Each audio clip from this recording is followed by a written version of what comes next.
Să vedem ce ne-a pregătit Motovibe. Mereu mi-a plăcut să desfac cutii. Parcă e deja Crăciunul.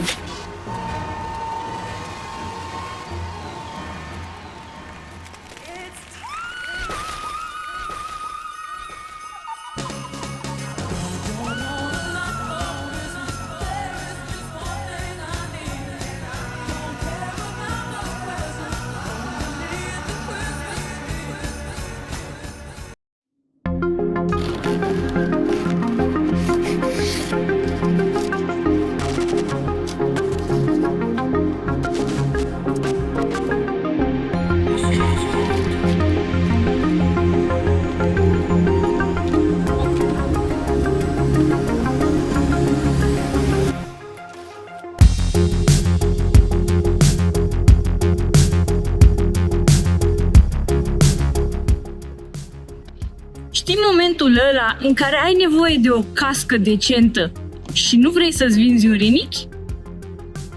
Astăzi vorbim despre casca ROG 416 de la Bose. Și dacă tot vorbim de asta, hai să vedem ce știe să facă. Merită banii sau o ținem de decor?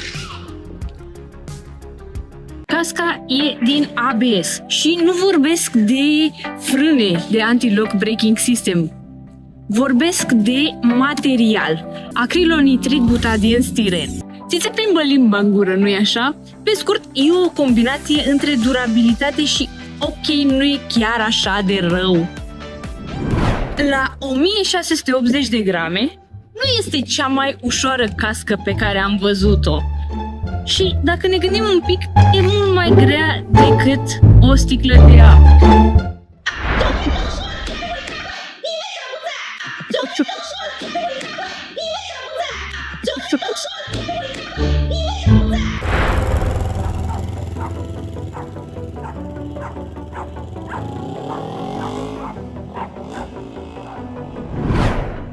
Și dacă te întrebi cum stă la capitolul ventilație, ei bine, are ventilație la bărbie și la cap.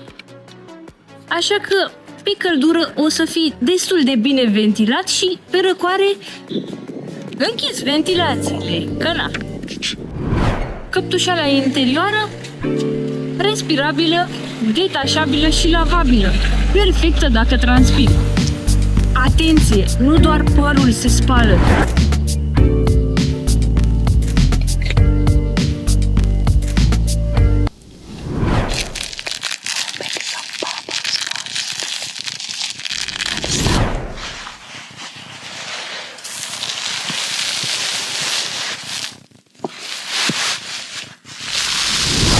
Trebuie să speli și interiorul căștii.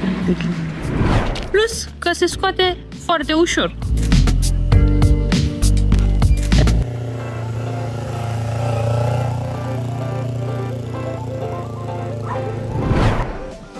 Acum, viziera. E clară și rezistentă la zgârieturi. Ideală pentru cei mai neatenți ca noi, ca mine, care își mai scapă casca din când în când.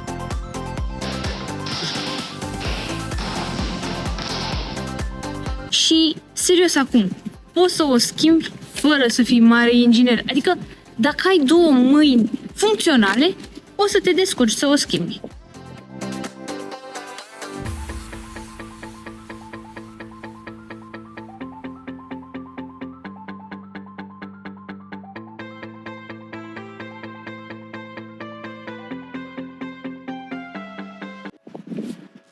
Și bonus, ai ochelari de soare integrați.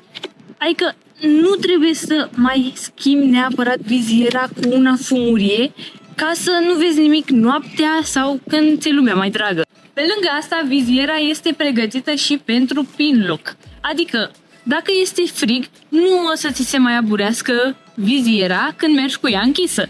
Și nici nu trebuie să mergi cu ea deschisă sau să o dai cu săpun. Mai făceam schema asta pe vremuri când nu aveam pin lock și funcționa.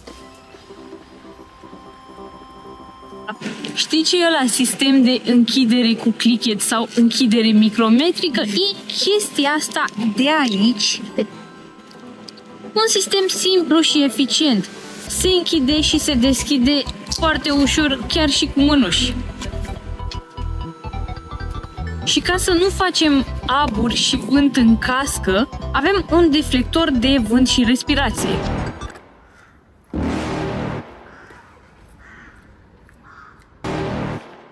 Deci, pe scurt, casca asta te scapă de cheltuieli și îți oferă un pachet decent de funcționalități. Sigur, nu te aștepta să fie un Arai sau un Shoei la 650 de lei. Consider că această cască este utilă pentru cei care sunt la început de drum sau pentru cei care își doresc o cască de rezervă. Sunt curioasă ce părere ai tu despre această cască, așa că te aștept cu părerea în comentarii și nu uita de like, share și subscribe. Până data viitoare, să sperăm că mai ține asfaltul uscat!